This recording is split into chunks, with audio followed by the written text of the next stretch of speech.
اور ہم نے اس کا صحیح فیصلہ سلیمان کو سمجھا دیا۔ دوستو یاد رہے کہ حضرت سلیمان علیہ السلام نے اللہ تعالیٰ سے اپنی بادشاہت کے لیے دعا مانگی تھی، جیسا کہ قرآن مجید میں آپ علیہ السلام کی دعا موجود ہے کہ حضرت سلیمان علیہ السلام نے یوں دعا مانگی: اے میرے پروردگار، میری مغفرت فرما اور مجھے ایسی بادشاہت عطا کر جو میرے بعد کسی کو بھی میسر نہ ہو، بے شک تو بڑا عطا فرمانے والا ہے۔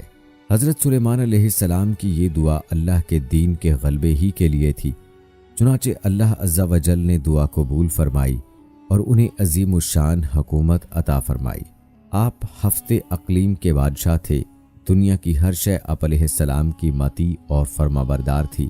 ہوا کو حکم دیتے تو وہ مہینوں کا سفر گھنٹوں میں طے کر دیتی، چرند پرند ہر حکم کی تابعداری کے لیے حاضر ہوتے، سرکش جنات ہر وقت ہاتھ باندھے احکامات کی بجا آوری کے لیے تیار رہتے اور شیاطین زنجیروں میں جکڑے رہتے، جیسا کہ سورہ انبیاء میں ارشاد ہے: اور ہم نے تیز ہوا سلیمان کے تابع کر دی جو ان کے حکم سے اس ملک میں چلتی تھی جس میں ہم نے برکت دی تھی، یعنی ملک شام، اور ہم ہر چیز سے باخبر ہیں۔ حضرت حسن بصری رحمہ اللہ فرماتے ہیں کہ ہوا کے مسخر کرنے کا واقعہ حضرت سلیمان علیہ السلام کے ساتھ اس وقت پیش آیا جب آپ علیہ السلام اپنے لشکری گھوڑوں کے معائنے میں مصروف تھے۔ اس اثناء میں آپ علیہ السلام کی عصر کی نماز فوت ہو گئی۔ چونکہ اس غفلت کا سبب گھوڑے بنے تھے، لہٰذا انہوں نے اپنے ان خوبصورت اور بیش بہا گھوڑوں کو ذبح کر دیا۔ حضرت سلیمان علیہ السلام نے جب اپنی سواری کے جانور قربان کر دیے تو اللہ تعالیٰ نے انہیں اس سے بہتر سواری عطا فرما دی اور ہوا کو مسخر کر دیا۔ دوستو حضرت سلیمان علیہ السلام کے ان گھوڑوں کا واقعہ قرآن کریم کی سورہ صاد کی آیات نمبر 31، 32 اور 33 میں یوں موجود ہے۔ ارشاد باری تعالیٰ ہے: اور ہم نے سلیمان کے لیے ہوا کو مسخر کر دیا کہ صبح کی منزل مہینے بھر کی ہوتی تھی اور شام کی منزل بھی۔ سورہ سبا کی آیت نمبر 12 میں ارشاد ہے، یعنی حضرت سلیمان علیہ السلام مائے آیان سلطنت اور لشکر تخت پر بیٹھ جاتے اور جدھر آپ علیہ السلام کا حکم ہوتا ہوائیں اسے اتنی رفتار سے لے جاتی کہ ایک مہینے جتنی مسافت صبح سے دوپہر تک کی ایک منزل میں طے ہو جاتی، اور پھر اسی طرح ایک مہینے کی مسافت دوپہر سے رات تک میں، یعنی اس طرح ایک دن میں 2 مہینوں کی مسافت طے ہوتی۔ ابن ابی حاتم نے حضرت سعید بن جبیر رضی اللہ تعالی عنہ سے نقل کیا ہے کہ تخت سلیمانی پر 6 لاکھ کرسیاں رکھی جاتی تھیں، جن پر حضرت سلیمان علیہ السلام کے ساتھ اہل ایمان انسان اور ان کے پیچھے اہل ایمان جنات بیٹھتے۔ پھر پرندوں کو حکم ہوتا کہ وہ تخت پر سایہ کر لیں تاکہ آفتاب کی تپش سے تکلیف نہ ہو۔ ہوا اس عظیم الشان تخت کو اٹھا کر جہاں کا حکم ہوتا وہاں پہنچا دیتی۔ بعض روایات میں ہے کہ اس ہوائی سفر کے وقت پورے راستے حضرت سلیمان علیہ السلام سر جھکائے اللہ کے ذکر و شکر میں مشغول رہتے۔ اور دوستو جیسا کہ میں نے پہلے ذکر کیا کہ حضرت سلیمان علیہ السلام کو اللہ تعالیٰ نے پرندوں کی بولیاں بھی سکھائی تھیں۔ پرندے اپنی اپنی زبان میں جو باتیں کرتے تھے آپ علیہ السلام اسے سمجھ لیتے تھے۔ اللہ تعالیٰ نے حضرت سلیمان علیہ السلام کو چرند پرند جنوں اور انسانوں پر بے مثل حکمرانی عطا فرمائی تھی۔ آپ ان سب کی بولی سمجھتے تھے اور اس نعمت ربانی پر خاص طور پر شکر گزار بھی تھے۔ اللہ تعالیٰ نے اس کا ذکر قرآن پاک میں یوں کیا ہے: اور سلیمان کے لیے جنوں اور انسانوں اور پرندوں کے لشکر جمع کیے گئے، سو ان کی الگ الگ درجہ بندی کر دی گئی، یہاں تک کہ جب چونٹیوں کے میدان میں پہنچے تو ایک چونٹی نے کہا کہ اے چونٹیوں، اپنے اپنے بلوں میں داخل ہو جاؤ، ایسا نہ ہو کہ سلیمان اور اس کے لشکر تمہیں کچل ڈالیں اور ان کو خبر بھی نہ ہو۔ تب وہ اس کی بات سن کر ہنس پڑے اور کہنے لگے کہ اے پروردگار، مجھے توفیق عطا فرما کہ جو احسانات تو نے مجھ پر اور میرے ماں باپ پر کیے ہیں ان کا شکر کروں اور ایسے نیک کام کروں کہ تو ان سے خوش ہو جائے اور مجھے اپنی رحمت سے اپنے نیک بندوں میں داخل فرما۔ دوستو ایک دن حضرت سلیمان علیہ السلام نے جنوں، انسانوں اور پرندوں پر مشتمل اپنی تمام افواج کو جمع کیا اور کسی منزل کی طرف روانہ ہوئے۔ پرندوں نے اپنے پروں سے آپ پر سایہ کیے رکھا۔ ہر لشکر پر چھوٹے بڑے افسر مقرر تھے جو تمام افراد کو اپنے اپنے مقام پر رکھتے تھے۔ جب وہ چونٹیوں کے میدان میں پہنچے تو ایک چونٹی نے کہا، اے چونٹیوں، اپنے اپنے گھروں میں گھس جاؤ، ایسا نہ ہو کہ بے خبری میں سلیمان اور ان کا لشکر تمہیں روند ڈالے۔ حضرت سلیمان علیہ السلام نے چونٹی کی آواز سن لی اور جو بات اس نے دوسری چونٹیوں سے کہی تھی سمجھ لی۔ آپ علیہ السلام یہ بات سن کر مسکرا دیے جو دوسرے نہ سن سکے۔ بعض لوگوں کا خیال یہ غلط ہے کہ حضرت سلیمان علیہ السلام سے پہلے جانور اور انسان ایک دوسرے سے بات چیت کرتے اور ایک دوسرے کی زبان سمجھتے تھے۔ حضرت سلیمان علیہ السلام نے ان سے وعدہ لے لیا کہ وہ انسانوں سے باتیں نہیں کریں گے، اس لیے اب ہم ان کی باتیں نہیں سمجھ سکتے۔ یہ سب جاہلوں کے خیالات ہیں۔ اگر یہ بات درست ہوتی کہ سب لوگ جانوروں کی بولیاں سمجھتے ہوتے تو حضرت سلیمان علیہ السلام کو دوسروں پر کوئی امتیاز حاصل نہ ہوتا۔ اس کے علاوہ حضرت سلیمان علیہ السلام کو جانوروں سے وعدے لے کر کیا فائدہ حاصل ہو سکتا تھا کہ جانور انسانوں سے بات چیت نہ کریں۔ اسی امتیاز ہی کی وجہ سے آپ نے فرمایا، اے پروردگار، مجھے توفیق دے کہ میں تیری ان نعمتوں کا شکر بجا لاؤں جو تو نے مجھے اور میرے والدین کو عطا فرمائی ہیں، اور مجھے توفیق دے کہ میں ایسے نیک اعمال کرتا رہوں جن سے تو خوش رہے، اور مجھے اپنی رحمت سے نیک بندوں میں شامل کر لے۔ اللہ تعالیٰ نے آپ کی دعا یقیناً قبول فرما لی۔ والدین میں حضرت سلیمان علیہ السلام کے والد حضرت داؤد علیہ السلام اور والدہ جو ایک عبادت گزار نیک خاتون تھیں شامل ہیں۔ دوستو، آئیے اب ویڈیو میں آگے بڑھتے ہوئے شامل کرتے ہیں ہدہد اور ملکہ بلقیس کا واقعہ۔ حضرت سلیمان علیہ السلام کے لشکر جرار میں ہدہد کی ڈیوٹی ایک انجینئر کی سی تھی۔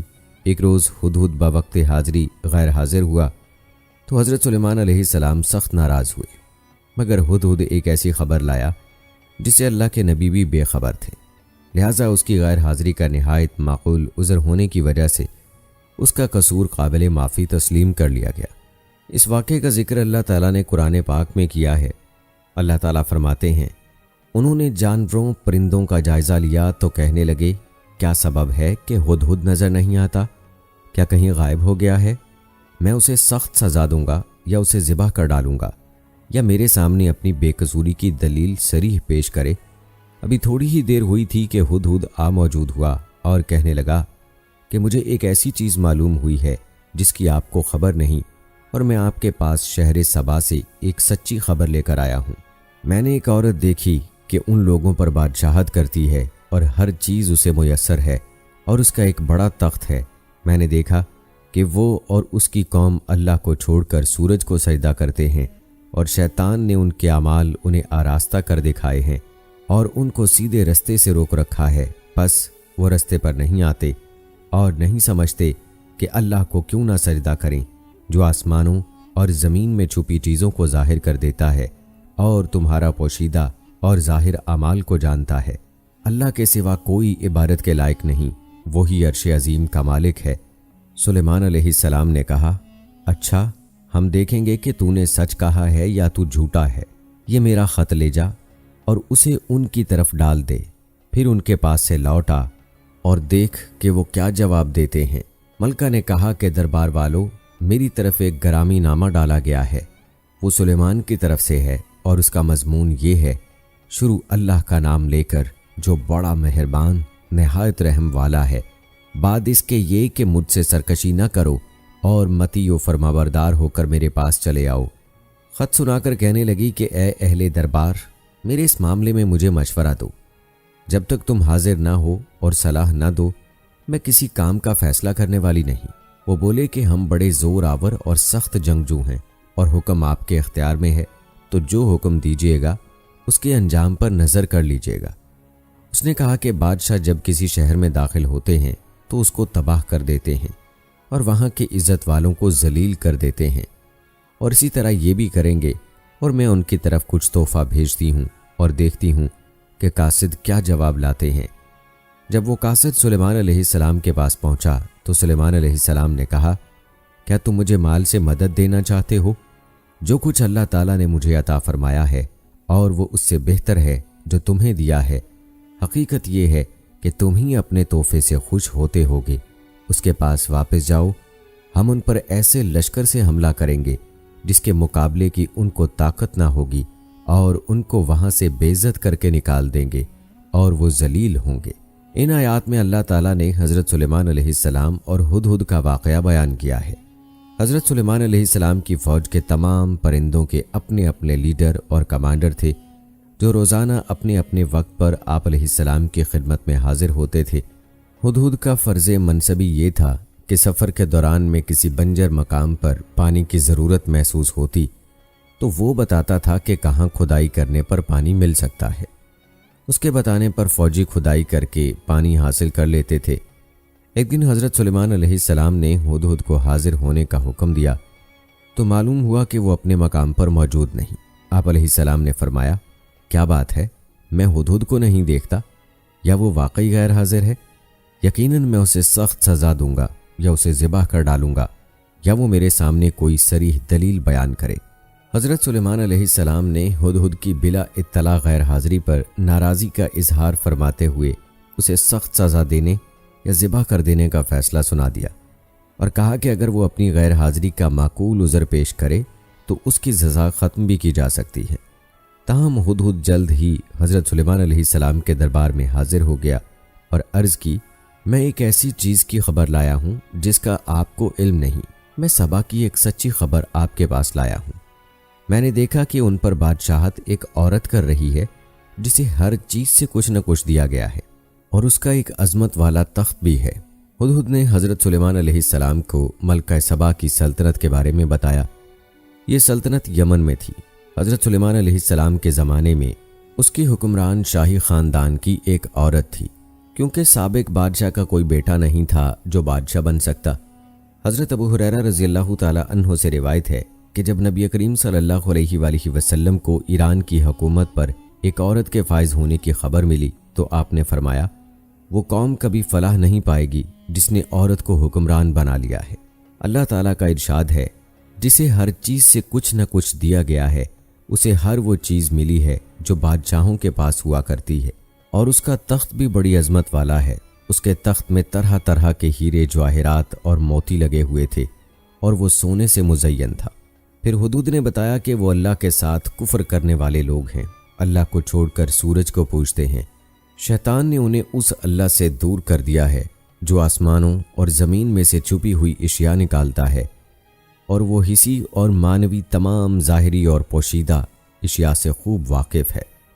اس کے سوا کوئی معبود برحق نہیں، وہی عظمت والے عرش کا مالک ہے، یعنی اس کا تخت اتنا بڑا ہے کہ مخلوقات میں سے کوئی چیز اس سے بڑی نہیں۔ اس وقت حضرت سلیمان علیہ السلام نے خط بھیجا جس میں اللہ تعالیٰ اور اس کے رسول صلی اللہ علیہ وآلہ وسلم کی اطاعت کی دعوت دی گئی تھی، اور آپ علیہ السلام کی اطاعت قبول کرنے کا حکم تھا۔ اس لیے فرمایا، تم میرے سامنے سرکشی نہ کرو بلکہ میرے حکم کی تعمیل کرو اور مسلمان بن کر میرے پاس آ جاؤ۔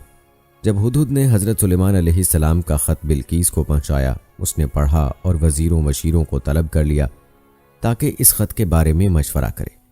اس نے انہیں صورتحال کی خبر دیتے ہوئے کہا، میری طرف ایک گرامی نامہ ڈالا گیا ہے۔ پھر خط بھیجنے والے کا پتہ بتایا، وہ سلیمان کی طرف سے ہے۔ پھر خط کا مضمون پڑھ کر سنایا، وہ بخشش کرنے والے مہربان اللہ کے نام سے شروع ہے، یہ کہ تم میرے سامنے سرکشی نہ کرو اور مسلمان بن کر میرے پاس آ جاؤ۔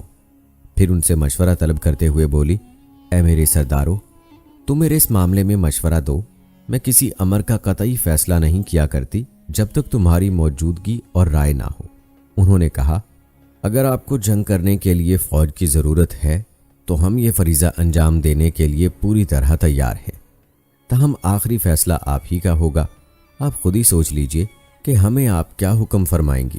تاہم اس کی رائے سرداروں کی رائے سے بہتر تھی اور وہ عقل میں ان سے برتر تھی۔ اسے معلوم ہو گیا کہ اس انداز سے خط بھیجنے والے کا مقابلہ کرنا یا اسے دھوکہ دینا ممکن نہیں۔ اس نے کہا، بادشاہ جب کسی بستی میں گھستے ہیں تو اسے اجاڑ دیتے ہیں اور وہاں کے باعزت لوگوں کو ذلیل کر دیتے ہیں، اور یہ لوگ بھی ایسا کریں گے۔ اس نے کہا کہ اگر یہ بادشاہ ہمارے ملک پر غالب آ گیا تو اس کے غیظ و غضب کا نشانہ سب سے پہلے میں ہی بنوں گی، اس لیے میں انہیں ایک ہدیہ بھیجنے والی ہوں، پھر دیکھ لوں گی کہ قاصد کیا جواب لے کر لوٹتے ہیں۔ اس کا خیال تھا کہ وہ حضرت سلیمان علیہ السلام کو رشوت دے کر انہیں خوش کر دے گی اور اس طرح اپنی سلطنت بچا لے گی، لیکن اسے پتہ نہیں تھا کہ حضرت سلیمان علیہ السلام ایک نبی ہیں جو کفر کے ساتھ مصالحت اختیار نہیں کر سکتے۔ پس جب قاصد سلیمان علیہ السلام کے پاس پہنچا تو آپ علیہ السلام نے فرمایا کیا تم مال سے مجھے مدد دینا چاہتے ہو؟ مجھے تو میرے رب نے اس سے بھی بہت بہتر دے رکھا ہے جو اس نے تمہیں دیا ہے، بس تم ہی اپنے تحفے کے ساتھ خوش رہو۔ تب آپ نے اس کے سفیر سے فرمایا، جا ان کے پاس لوٹ جا، اور انہیں مروب کرنے کے لیے فرمایا، ہم ان کے مقابلے میں وہ لشکر لائیں گے جن کا سامنا کرنے کی ان میں طاقت نہیں، اور ہم انہیں ذلیل و پست کر کے وہاں سے نکال دیں گے۔ جب قاصد اس قدر سخت جواب لے کر واپس پہنچا تو انہیں اطاعت قبول کرنے کے سوا کوئی چارہ نظر نہ آیا۔ چنانچہ وہ ملکہ سمیت حضرت سلیمان علیہ السلام کی خدمت میں حاضر ہو کر اظہار اطاعت کرنے کے لیے روانہ ہو گئے۔ جب حضرت سلیمان علیہ السلام کو یہ اطلاع ملی تو آپ اپنے فرما بردار جنوں سے مخاطب ہوئے، اے دربار والو، کوئی تم میں سے ایسا ہے کہ قبل اس کے کہ وہ لوگ فرما بردار ہو کر ہمارے پاس آئیں، ملکہ سبا کا تخت میرے پاس لے آئے؟ جنات میں سے ایک قوی ہیکل جن نے کہا، قبل اس کے کہ آپ اپنی جگہ سے اٹھیں، میں اس کو آپ کے پاس لا حاضر کرتا ہوں، اور میں اس کے اٹھانے کی طاقت رکھتا ہوں اور امانت دار ہوں۔ ایک شخص جس کو کتاب الہی کا علم تھا کہنے لگا، میں آپ کی آنکھ کے چھپکنے سے پہلے اسے آپ کے پاس حاضر کیے دیتا ہوں۔ جب سلیمان علیہ السلام نے تخت کو اپنے پاس رکھا ہوا دیکھا تو کہا کہ یہ میرے پروردگار کا فضل ہے تاکہ مجھے آزمائے کہ میں شکر کرتا ہوں یا کفران نعمت کرتا ہوں، اور جو شکر کرتا ہے تو اپنے ہی فائدے کے لیے شکر کرتا ہے، اور جو ناشکری کرتا ہے تو میرا پروردگار بے پرواہ اور کرم کرنے والا ہے۔ سلیمان علیہ السلام نے کہا کہ ملکہ کے امتحان عقل کے لیے اس تخت کی صورت بدل دو تاکہ دیکھیں کہ وہ سوجھ رکھتی ہے یا ان لوگوں میں سے ہے جو سوجھ نہیں رکھتے۔ جب وہ آ پہنچی تو پوچھا گیا کہ کیا آپ کا تخت بھی اسی طرح کا ہے؟ اس نے کہا، یہ تو گویا وہی ہے، اور ہم کو اس سے پہلے ہی سلیمان کی عظمت و شان کا علم ہو گیا تھا، اور ہم فرما بردار ہیں۔ اور وہ جو اللہ کے سوا اور کی پرستش کرتی تھی، سلیمان علیہ السلام نے اس کو اس سے منع کیا۔ اس سے پہلے تو وہ کافروں میں سے تھی۔ پھر اس سے کہا گیا کہ محل میں چلیے۔ جب اس نے اس کے فرش کو دیکھا تو اپنے پانی کا حوض سمجھا اور کپڑے اٹھا کر اپنی پنڈلیاں کھول دیں۔ سلیمان علیہ السلام نے کہا، یہ ایسا محل ہے جس میں نیچے بھی شیشے جڑے ہوئے ہیں۔ وہ بول اٹھی کہ پروردگار، میں اپنے آپ پر ظلم کرتی رہی تھی، اور اب میں سلیمان کے ہاتھ پر رب العالمین پر ایمان لاتی ہوں۔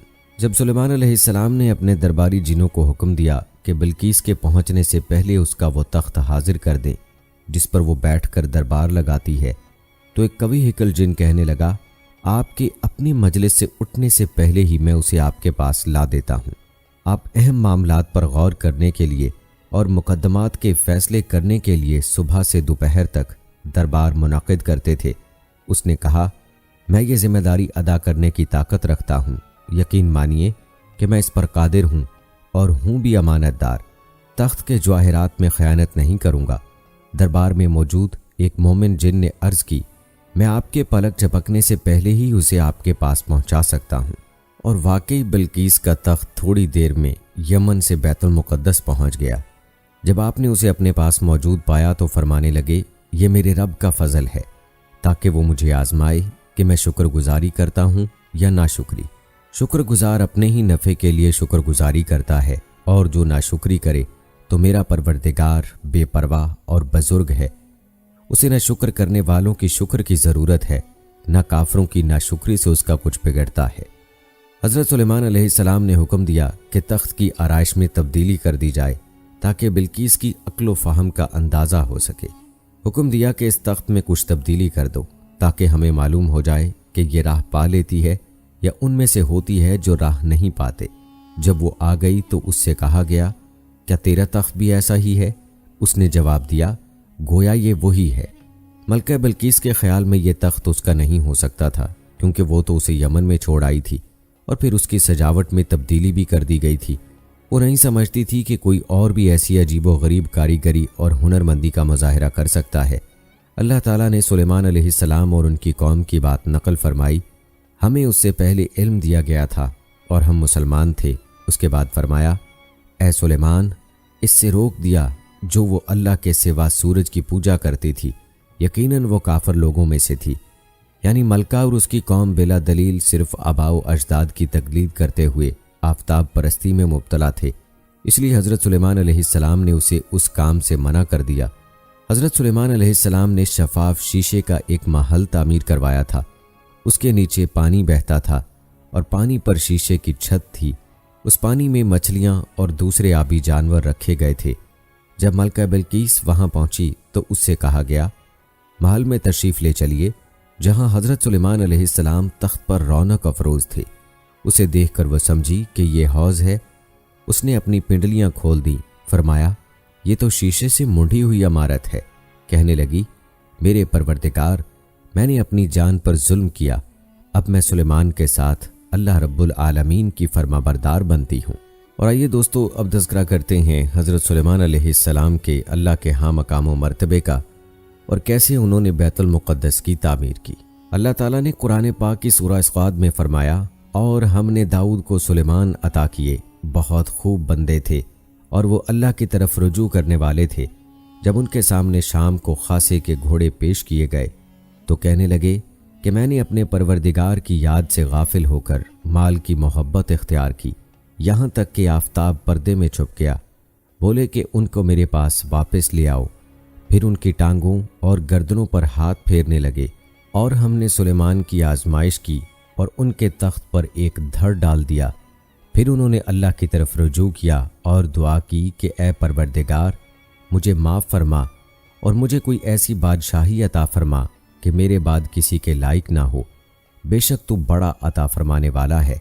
پھر ہم نے ہوا کو ان کے زیر فرمان کر دیا کہ جہاں وہ پہنچنا چاہتے ان کے حکم سے نرم نرم چلنے لگتی، اور دیووں اور جنات کو بھی ان کے زیر فرمان کر دیا۔ وہ سب عمارتیں بنانے والے اور غوطہ مارنے والے تھے، اور اوروں کو بھی جو زنجیروں میں جکڑے ہوئے تھے۔ ہم نے کہا، یہ ہماری بخشش ہے، چاہو تو احسان کرو یا چاہو تو رکھ چھوڑو، تم سے کچھ محاسبہ نہیں، اور بے شک ان کے لیے ہمارے ہاں قرب اور عمدہ مقام ہے۔ دوستو، ایک شام حضرت سلیمان علیہ السلام کی خدمت میں عمدہ نسل کے گھوڑے پیش کیے گئے۔ آپ ان کے معائنے میں اس قدر مشغول ہوئے کہ عصر کی نماز کا وقت گزر گیا، تاہم آپ نے نماز قصداً قضا نہیں کی تھی۔ یہ بھی ممکن ہے کہ آپ کی شریعت میں ایسے عذر کی وجہ سے نماز میں تاخیر جائز ہو۔ بعض علماء نے آیت کی تشریح اس طرح کی ہے کہ آپ نے گھوڑے دوڑائے، جب نظروں سے اوجھل ہو گئے تو فرمایا، انہیں واپس لاؤ۔ پھر آپ ان کی پنڈلیوں اور گردنوں پر شفقت سے ہاتھ پھیرنے لگے۔ اس کا ذکر اللہ تعالیٰ نے قرآن پاک میں ان الفاظ میں کیا ہے، اور ہم نے سلیمان کی آزمائش کی اور ان کے تخت پر ایک جسم ڈال دیا، پھر انہوں نے رجوع کیا۔ مفسرین نے اس مقام پر بہت سی حکایات بیان کی ہیں جو زیادہ تر اہل کتاب سے ماخوذ ہیں۔ ان کا خلاصہ جیسے کہ ابن جریر رحمۃ اللہ علیہ نے بیان کیا ہے، کچھ یوں ہے کہ حضرت سلیمان علیہ السلام اپنے تخت سے 40 دن غائب رہے، پھر واپس آئے تو بیت المقدس کی تعمیر کا حکم دیا۔ آپ نے اس کی عمارت بہت مضبوط بنوائی۔ صحیح بات یہ ہے کہ بیت المقدس کو حضرت یعقوب علیہ السلام نے تعمیر کروایا تھا، البتہ حضرت سلیمان علیہ السلام نے اسے دوبارہ تعمیر فرمایا۔ حضرت ابوذر رضی اللہ تعالی عنہ سے روایت ہے، انہوں نے فرمایا، میں نے کہا، اللہ کے رسول، سب سے پہلے کون سی مسجد بنی؟ آپ صلی اللہ علیہ وآلہ وسلم نے فرمایا، مسجد حرام۔ میں نے کہا، اس کے بعد؟ فرمایا، بیت المقدس کی مسجد۔ میں نے کہا، ان دونوں کے درمیان کتنی مدت ہے؟ فرمایا، 40 سال۔ یہ بات وضاحت کی محتاج نہیں کہ حضرت ابراہیم علیہ السلام اور سلیمان علیہ السلام کے درمیان 40 سال کا نہیں بلکہ ہزاروں سال سے زیادہ مدت کا وقفہ ہے۔ اور آپ نے جو دعا کی تھی کہ مجھ جیسی حکومت کسی اور کو نہ ملے، وہ بیت المقدس کی تعمیر کے بعد کی ہے۔ حضرت عبداللہ بن عمر رضی اللہ تعالی عنہ سے روایت ہے کہ رسول اللہ صلی اللہ علیہ وآلہ وسلم نے فرمایا، جب سلیمان علیہ السلام نے بیت المقدس تعمیر کر لیا تو اللہ سے 3 دعائیں کی۔ ان کی 2 دعائیں قبول ہو گئیں اور تیسری قبول نہیں ہوئی۔ امید ہے کہ وہ تیسری نعمت ہمیں ملے گی، یعنی امت محمدیہ کو ملے گی۔ آپ نے اللہ سے دعا کی تھی کہ آپ کے فیصلے حق پر مبنی اور اللہ کے فیصلوں کے مطابق ہوں۔ اللہ نے یہ چیز دے دی۔ آپ نے دعا کی آپ کو ایسی حکومت ملے جو کسی اور کے لائق نہ ہو۔ اللہ نے یہ چیز بھی عطا فرمائی۔ آپ نے دعا کی کہ جو شخص گھر سے صرف اس مسجد میں نماز کے ارادے سے روانہ ہو، وہ گناہوں سے اس طرح پاک ہو جائے جس طرح اپنی ماں سے پیدا ہوتے وقت گناہوں سے پاک تھا۔ ہمیں امید ہے کہ اللہ نے یہ دعا ہمارے حق میں قبول فرما لی ہے۔ دوستو، اللہ تعالیٰ نے قرآن میں آپ کی اور آپ علیہ السلام کے والد کی تعریف میں ان کے فیصلے کا ذکر فرمایا، اور داؤد اور سلیمان کا حال بھی سن لو، کہ جب وہ ایک کھیتی کے مقدمے کا فیصلہ کرنے لگے جس میں کچھ لوگوں کی بکریاں رات چر گئی تھیں اور اسے روند گئی تھیں، اور ہم ان کے فیصلے کے وقت موجود تھے، ہم نے فیصلہ کرنے کا طریق سلیمان کو سمجھا دیا اور ہم نے دونوں کو حکم یعنی حکمت و نبوت اور علم بخشا تھا۔ قاضی شریح رحمۃ اللہ علیہ اور دیگر حضرات نے بیان کیا ہے کہ ان لوگوں کا انگوروں کا باغ تھا، دوسرے لوگوں کی بکریاں رات کو باغ میں آ گئیں اور اسے نقصان پہنچایا۔ انہوں نے حضرت داؤد علیہ السلام کے سامنے مقدمہ پیش کیا۔ آپ علیہ السلام نے فیصلہ دیا کہ باغ والوں کو نقصان کے مطابق رقم ادا کی جائے۔ فریقین وہاں سے نکلے تو حضرت سلیمان علیہ السلام سے ملاقات ہو گئی۔ انہوں نے کہا، اللہ کے نبی داؤد نے تمہارا کیا فیصلہ کیا ہے؟ انہوں نے بتایا۔ آپ علیہ السلام نے فرمایا، اگر میں ہوتا تو یہ فیصلہ کرتا کہ بکریاں باغ والوں کے حوالے کی جائیں، وہ ان کے دودھ وغیرہ سے فائدہ اٹھائیں، اور بکریوں والے باغ کو درست کر کے ویسا ہی کر دیں جیسا وہ پہلے تھا، تب اپنی بکریاں واپس لے لیں۔ جب حضرت داؤد علیہ السلام تک یہ خبر پہنچی تو انہوں نے یہی فیصلہ نافذ فرما دیا۔ اسی طرح کا ایک واقعہ صحیحین میں حضرت ابو ہریرہ رضی اللہ تعالی عنہ سے مروی ہے کہ رسول اللہ صلی اللہ علیہ وآلہ وسلم نے فرمایا، 2 عورتوں کے پاس ایک ایک بچہ تھا۔ بھیڑیے نے حملہ کیا اور ایک عورت کا بچہ لے گیا۔ بڑی نے کہا وہ تیرا بچہ لے گیا ہے، چھوٹی نے کہا وہ تیرا بچہ لے گیا ہے۔ انہوں نے حضرت داؤد علیہ السلام کی خدمت میں مقدمہ پیش کیا تو آپ علیہ السلام نے بڑی کے حق میں فیصلہ دے دیا۔ باہر نکلیں تو حضرت سلیمان علیہ السلام سے ملاقات ہو گئی۔ حضرت سلیمان علیہ السلام نے فرمایا، چھری لاؤ، میں اس بچے کو چیر کر دونوں کو آدھا آدھا بچہ دے دوں گا۔ چھوٹی نے کہا، ایسا نہ کریں، اللہ تعالیٰ آپ پر رحم فرمائے، یہ بچہ بڑی کا ہی ہے۔ سو آپ نے بچے کا فیصلہ چھوٹی کے حق میں کر دیا۔ ممکن ہے ان کی شریعت میں دونوں حضرات کے کیے ہوئے فیصلوں کی گنجائش ہو، لیکن حضرت سلیمان علیہ السلام کا فیصلہ راجح تھا، اس لیے اللہ تعالیٰ نے آپ کی سمجھداری کی تعریف فرمائی اور فرمایا، اور ہم نے دونوں کو حکم یعنی حکمت و نبوت اور علم بخشا تھا، اور ہم نے پہاڑوں کو داؤد کے لیے مسخر کر دیا تھا کہ ان کے ساتھ تسبیح کرتے تھے، اور پرندوں کو بھی مسخر کر دیا، اور ہم ہی ایسا کرنے والے تھے، اور ہم نے تمہارے لیے ان کو ایک طرح کا لباس بنانا بھی سکھا دیا تاکہ تم کو لڑائی کے ضرر سے بچائے، بس تم کو شکر گزار ہونا چاہیے۔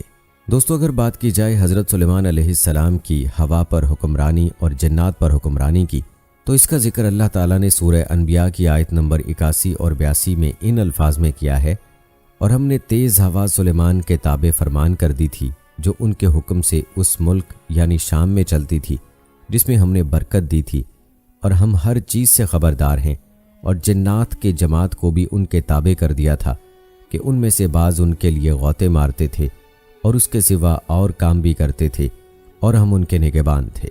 اسی طرح سورہ صاد میں بھی اللہ تعالیٰ نے فرمایا، پس ہم نے ہوا کو ان کے ماتحت کر دیا، وہ آپ کے حکم سے جہاں آپ چاہتے نرمی سے پہنچا دیا کرتی تھی۔ ہر عمارت بنانے والے اور غوطہ خور جن کو بھی آپ علیہ السلام کے ماتحت کر دیا، اور دوسرے جنات کو بھی جو زنجیروں میں جکڑے رہتے۔ یہ ہے ہمارا عطیہ، اب تو احسان کر یا روک رکھ، کچھ محاسبہ نہیں۔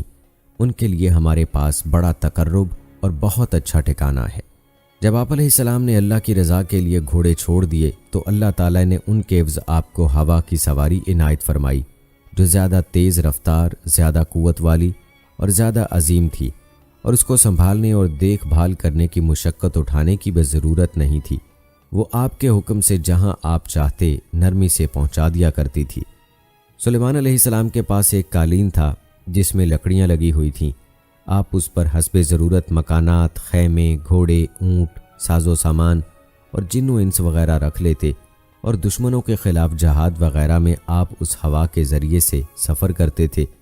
آپ جہاں جانا چاہتے آپ کے حکم سے ہوا اسے اڑا کر وہاں سے لے جاتی تھی، اور آپ جس رفتار سے سفر کرنا چاہتے ہوا اسی تیزی سے چلتی تھی، جیسا کہ اللہ تعالیٰ نے سورہ سبا میں ارشاد فرمایا، اور ہوا کو ہم نے سلیمان کے تابع کر دیا تھا، اس کی صبح کی منزل 1 مہینے کی راہ ہوتی اور شام کی منزل بھی مہینے بھر کی ہوتی، اور ان کے لیے ہم نے تانبے کا چشمہ بہا دیا تھا، اور جنوں میں سے کچھ ایسے تھے جو ان کے پروردگار کے حکم سے ان کے آگے کام کرتے تھے، اور جو کوئی ان میں سے ہمارے حکم سے پھرے گا اس کو ہم جہنم کی آگ کا مزہ چکھائیں گے۔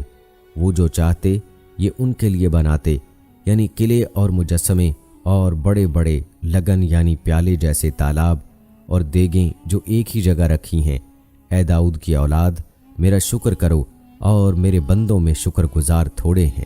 اللہ تعالیٰ نے جنوں کو حضرت سلیمان علیہ السلام کے مطیع کر دیا تھا، وہ ان کے حکم سے ہر کام انجام دیتے تھے اور کسی حکم کے خلاف ورزی نہیں کرتے تھے۔ اگر کوئی حکم عدولی کی جرت کرتا تو آپ اسے سخت سزا دیتے تھے۔ وہ جن ان کے لیے محرابی عمارت بناتے اور دیواروں پر تصویریں بناتے۔ یہ کام حضرت سلیمان علیہ السلام کی شریعت میں جائز تھا، اور بڑے بڑے حوض بناتے اور بڑی بڑی دیگیں بناتے جو ایک ہی جگہ پڑی رہیں۔ ان میں کھانا پکا کر غریب انسانوں کو اور بعض جانوروں کو کھلایا جاتا تھا۔ اسی لیے اللہ تعالیٰ نے فرمایا، اے آل داؤد شکر کے طور پر نیک عمل کرو، میرے بندوں میں شکر گزار بندے کم ہی ہوتے ہیں۔ اس کے بعد فرمایا، ہر عمارت بنانے والے اور غوطہ خور جن کو بھی آپ کے ماتحت کر دیا، اور دوسرے جنات کو بھی جو زنجیروں میں جکڑے رہتے، یعنی کچھ جن حضرت سلیمان علیہ السلام کی اطاعت کرتے تھے اور کچھ شیطان جن آپ کی نافرمانی کرتے تھے جنہیں زنجیروں میں جکڑ دیا جاتا تھا۔ یہ سب جن اور انسان وغیرہ حضرت سلیمان علیہ السلام کی ماتحت مخلوقات میں شامل تھے۔ یہ آپ کی اس دعا کی قبولیت کے مظاہر تھے جو آپ نے اس طرح فرمائی تھی، یا رب مجھے ایسا ملک عطا فرما جو میرے سوا کسی شخص کے لائق نہ ہو۔ حضرت ابو ہریرہ رضی اللہ تعالی عنہ سے روایت ہے کہ رسول اللہ صلی اللہ علیہ وآلہ وسلم نے فرمایا، آج رات ایک شریر جن میرے سامنے آ گیا تاکہ میری نماز خراب کرے۔ میں نے اس پر اللہ کی توفیق سے قابو پا لیا۔ میرا جی چاہا کہ اسے مسجد کے کسی ستون سے باندھ دوں تاکہ تم سب اسے دیکھو۔ پھر مجھے اپنے بھائی حضرت سلیمان علیہ السلام کی وہ دعا یاد آ گئی کہ انہوں نے فرمایا تھا، اے میرے رب مجھے بخش دے اور مجھے ایسا ملک اور ایسی حکومت عطا فرما جو میرے سوا کسی کے لائق نہ ہو۔ تب میں نے اسے ذلیل کر کے چھوڑ دیا۔ حضرت ابو درداء رضی اللہ تعالی عنہ سے روایت ہے، انہوں نے فرمایا، نبی صلی اللہ علیہ وآلہ وسلم نماز پڑھانے کے لیے کھڑے ہوئے تو ہم نے آپ کو نماز کے دوران میں یہ فرماتے سنا، میں تجھ سے اللہ کی پناہ میں آتا ہوں، میں تجھ پر اللہ کی لعنت بھیجتا ہوں۔ 3 بار فرمایا اور آپ نے اپنا ہاتھ آگے بڑھایا گویا کسی چیز کو پکڑنا چاہتے ہیں۔ جب نماز سے فارغ ہوئے تو ہم نے عرض کی، اللہ کے رسول صلی اللہ علیہ وآلہ وسلم، ہم نے آج آپ کو نماز میں وہ بات کہتے سنا ہے جو بات کہتے پہلے کبھی نہیں سنا، اور ہم نے آپ کو ہاتھ بڑھاتے دیکھا ہے، اس کی کیا وجہ ہے؟ نبی کریم صلی اللہ علیہ وآلہ وسلم نے فرمایا، اللہ کا دشمن ابلیس آگ کا شعلہ لے کر آیا تھا کہ میرے چہرے پر پھینک دے۔ تب میں نے 3 بار کہا، میں تجھ سے اللہ کی پناہ میں آتا ہوں۔ پھر میں نے کہا، میں تجھ پر اللہ کی ساری لعنت بھیجتا ہوں۔ 3 بار کہنے پر بھی وہ پیچھے نہ ہٹا۔ میں نے چاہا کہ اسے پکڑ لوں۔ اگر حضرت سلیمان علیہ السلام نے وہ دعا نہ کی ہوتی تو وہ صبح کو بندھا ہوا ملتا، مدینے والوں کے بچے اس سے کھیلتے۔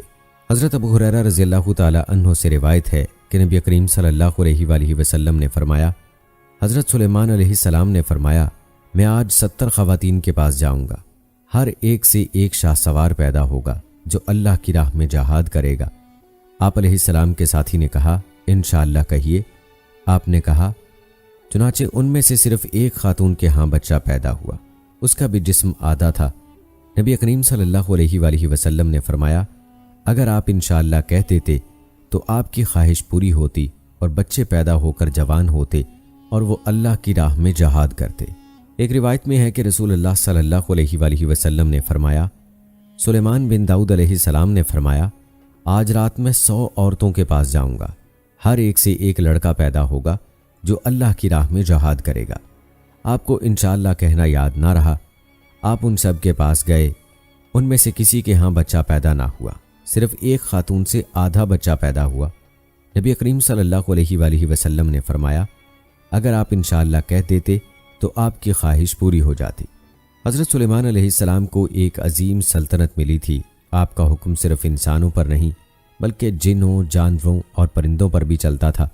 آپ کو ہر چیز حاصل تھی، اس لیے آپ نے فرمایا تھا، اے میرے رب مجھے بخش دے اور مجھے ایسا ملک عطا فرما جو میرے سوا کسی کے لائق نہ ہو۔ چنانچہ آپ کی دعا قبول ہوئی۔ اللہ تعالیٰ نے آپ کو اجازت دی کہ جسے چاہیں جتنا چاہیں عطا فرمائیں۔ آپ کا اس بارے میں کوئی محاسبہ نہیں ہوگا۔ یہ ایک بادشاہ نبی کی شان ہے۔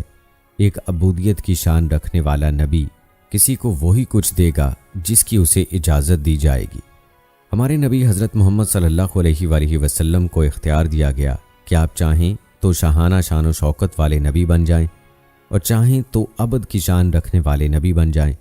ایک روایت میں ہے کہ نبی کریم صلی اللہ علیہ وآلہ وسلم نے حضرت جبرائیل علیہ السلام سے مشورہ طلب کیا تو انہوں نے اشارہ فرمایا کہ تواضع اختیار فرمائیے، تو آپ نے بندگی کا مقام رکھنے والا نبی بننا پسند فرمایا۔ اللہ تعالیٰ نے آپ کی امت میں قیامت تک کے لیے خلافت اور حکومت مقرر فرما دی۔ اللہ تعالیٰ نے حضرت سلیمان علیہ السلام کو دنیا میں تمام نعمتیں عطا فرمائیں، اس کے علاوہ آپ کو آخرت میں بھی عظیم ثواب، بلند ترین مقام اور عزت و شرف سے سرفراز فرمایا۔ جیسے کہ اللہ تعالیٰ کا ارشاد ہے، ان کے لیے ہمارے پاس بڑا تقرب ہے اور بہت اچھا ٹھکانہ ہے۔ سورہ سبا میں اللہ تعالیٰ نے فرمایا، پھر جب ہم نے ان کے لیے موت کا حکم صادر کر دیا تو کسی چیز سے ان کا مرنا معلوم نہ ہوا مگر گھن کے کیڑے سے جو ان کا عصا کھاتا رہا۔ جب عصا گر پڑا تب جنوں کو معلوم ہوا اور کہنے لگے کہ اگر وہ غیب جانتے ہوتے تو ذلت کی تکلیف میں نہ رہتے۔ حضرت ابن عباس رضی اللہ تعالیٰ عنہ فرماتے ہیں، حضرت سلیمان علیہ السلام کی وفات کے بعد گھن کا کیڑا 1 سال تک ان کے عصے کو کھاتا رہا، تب آپ کا جسم مبارک گرا۔ امام ابن جریر رحمۃ اللہ علیہ فرماتے ہیں کہ آپ علیہ السلام کی عمر 50 سال سے کچھ زیادہ تھی۔ آپ علیہ السلام کی وفات کے بعد آپ کا بیٹا رجام بادشاہ ہوا، اس نے 70 سال حکومت کی۔ اس کے بعد بنی اسرائیل کی سلطنت کے ٹکڑے ٹکڑے ہو گئے۔ دوستو، اگر بات کی جائے کہ اللہ تعالیٰ کے تمام انبیاء کرام علیہ السلام کے قصوں میں ہمارے لیے عبرتیں، حکمتیں اور نتائج ہیں، تو حضرت سلیمان علیہ السلام کے قصے سے نظام شورا کی ضرورت و اہمیت اور افادیت و فضیلت ثابت ہوتی ہے۔ حکام بالا کا اہل علم اور اہل دانش سے امور مملکت کے متعلق مشورہ ہمیشہ مملکت اور عوام کے لیے نفع مند ثابت ہوتا ہے، کیونکہ فرد واحد کی رائے اور عقل و دانش سے اہل خرد کے مجموعے کی رائے اور عقل و دانش بہتر ہوتی ہے۔ لیکن اگر حکام مجلس شورا کے مشورے سے اعتراض کرتے ہوئے فیصلہ کریں تو اس کے نقصانات اور مفاسد کے شواہد سے تاریخ انسانی بھری پڑی ہے۔ ملکہ بلقیس کو حضرت سلیمان علیہ السلام کا دھمکی آمیز خط موصول ہوا تو اس نے اکیلے ہی اس کے بارے میں فیصلہ نہیں کر لیا، بلکہ اپنے امراء اور وزراء کو جمع کر کے ان سے مشورہ طلب کیا۔ سورہ نمل میں اللہ تعالیٰ نے فرمایا، اے میرے سردارو، تم میرے اس معاملے میں مجھے مشورہ دو، میں کسی امر کا قطعی فیصلہ جب تک تمہاری موجودگی اور رائے نہ ہو نہیں کیا کرتی۔ اس طرح ملکہ نے ان سے مشورے کے بعد اپنے اور اپنے عوام کی بہتری اور فلاح والا فیصلہ کیا۔ اس سے یہ بھی سبق ملتا ہے کہ سربراہ کے لیے ضروری نہیں کہ وہ شورا ہی کی رائے کے مطابق فیصلہ کرے، بلکہ مشورے کے بعد جو صورت اسے بہتر نظر آئے وہ اس کا فیصلہ کر سکتا ہے۔ مشورہ اور رائے دہی کا یہ مفید نظام ہزاروں سال پر محیط ہر حکومت کے دستور و قانون کا اہم اور لازمی حصہ رہا ہے، البتہ مختلف ادوار میں اس کے مختلف انداز رہے ہیں۔ شورا کی اس افادیت کے پیش نظر اللہ تعالیٰ نے اپنے نبی حضرت محمد صلی اللہ علیہ وآلہ وسلم کو بھی اس کا حکم دیا۔ اللہ تعالیٰ نے سورہ آل عمران میں فرمایا، اور کام کا مشورہ ان سے کیا کریں۔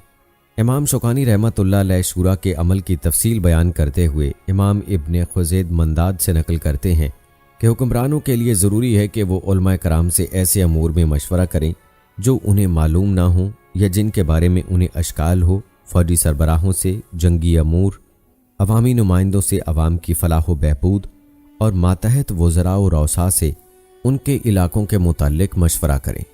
حضرت سلیمان علیہ السلام کے قصے سے ہمیں یہ سبق ملتا ہے کہ ایمان، عقیدہ، دین اور اسلام انمول ہیں، ان کے بدلے میں دنیا جہان کی ساری دولت و عمارت ہیچ ہے۔ حضرت سلیمان علیہ السلام نے ملکہ بلقیس کو سورج کی پوجا ترک کر کے مالک حقیقی کی عبادت کی دعوت دی اور اسے مومن بن جانے کا حکم نامہ ارسال کیا۔ بصورت دیگر جنگ کی سخت وارننگ بھی دی۔ ملکہ نے آپ کو دنیاوی بادشاہ سمجھ کر تحفے تحائف دے کر وفد رسال کیا تو آپ نے انہیں جواب دیا، کیا تم مال سے مجھے مدد دینا چاہتے ہو؟ مجھے تو میرے رب نے اس سے بہت بہتر دے رکھا ہے جو اس نے تمہیں دیا ہے، لہٰذا تم ہی اپنے تحفے سے خوش رہو۔ یعنی تم ان ہیرے جواہرات سے میرے خزانوں میں کیا اضافہ کر سکتے ہو، جبکہ مجھے اللہ تعالیٰ نے ان کے علاوہ ان سے بہتر نعمتوں سے نوازا ہے، لہٰذا تم ہی انہی دنیاوی تحائف سے خوش رہو۔ اس طرح آپ نے تا قیامت آنے والے اہل ایمان حکمرانوں کو یہ سبق دیا کہ وہ دین کی نشر و اشاعت اور اس کی سربلندی کے بدلے بڑے سے بڑے دنیاوی لالچ کو بھی ٹھکرا دیں اور ایمان و عقیدے کی دعوت کو دنیا میں غالب کر کے دم لیں۔ آپ کے اسوہ حسنہ میں موجودہ دور کے مسلم حکمرانوں کے لیے درس عبرت ہے، جو چند ٹکوں کی خاطر ایمان اور اہل ایمان کے خلاف حنود و یقود کے دست و بازو بنے ہوئے ہیں۔ اس میں ان مادہ پرست لالچی اور ہوس کے مارے حکمرانوں کے لیے بھی درس ہے، جو چند روزہ عیش و عشرت کی خاطر ایمان اور عقیدے کو بیچ دیتے ہیں اور کفار کے ساتھ یارانے مضبوط کرنے کے لیے اہل ایمان کے خلاف دن رات سازشوں میں مصروف رہتے ہیں۔ حضرت سلیمان علیہ السلام کے واقعے سے اہل علم کو تواضع اور انکسار کا سبق ملتا ہے۔ علماء کرام کو یہ درس ملتا ہے کہ انہیں اپنے علم پر غرور و تکبر میں مبتلا نہیں ہونا چاہیے، نیز علم کے موتی جہاں اور جس سے ملے حاصل کر لینے چاہیے، اس میں مقام و مرتبے کو رکاوٹ نہیں بننا چاہیے۔ اور دوستو، حضرت سلیمان علیہ السلام کے قصے سے اللہ تعالیٰ کا شکر کرنے کا درس ملتا ہے۔ شکر نئی نعمتوں کے حصول اور پرانی نعمتوں کی بقا اور دوام کے حصول کا ذریعہ ہے۔ حضرت سلیمان علیہ السلام نے اللہ تعالیٰ کی نعمتوں پر اور جو اللہ تعالیٰ نے انہیں بادشاہت اور حکمرانی عطا کی تھی، ہر حال میں اللہ تعالیٰ کا شکر ادا کیا۔ ملکہ بلقیس کے محل سے اس کا تخت پلک چھپکنے سے پہلے لاموجود کرنے والے افراد آپ کے پیروکار تھے۔ جب آپ نے اس کمال درجے کی تیزی سے تخت اپنے پاس دیکھا تو فوراً اس نعمت پر اللہ کا شکر بجا لائے، فرمانے لگے یہی میرے رب کا فضل ہے تاکہ وہ مجھے آزمائے کہ میں شکر گزاری کرتا ہوں یا ناشکری۔ شکر گزار اپنے ہی نفع کے لیے شکر گزاری کرتا ہے، اور جو ناشکری کرے تو میرا پروردگار بے پرواہ اور بزرگ ہے۔ ہمیں بھی اللہ تعالیٰ کی لاتعداد نعمتوں پر ہر وقت شکر گزار رہنا چاہیے تاکہ مزید رحمت الہی کا حصول ہو، نزول ہو۔ پیارے دوستو، یہ تھی ہماری آج کی ویڈیو حضرت سلیمان علیہ السلام کی زندگی کے حالات و واقعات پر۔ پھر حاضر ہوں گے ایک نئی ویڈیو کے ساتھ۔ مجھے اگلی ویڈیو تک اجازت دیں۔ فی امان اللہ۔ نحن نحارب لكي نجلب النصر للحق والدين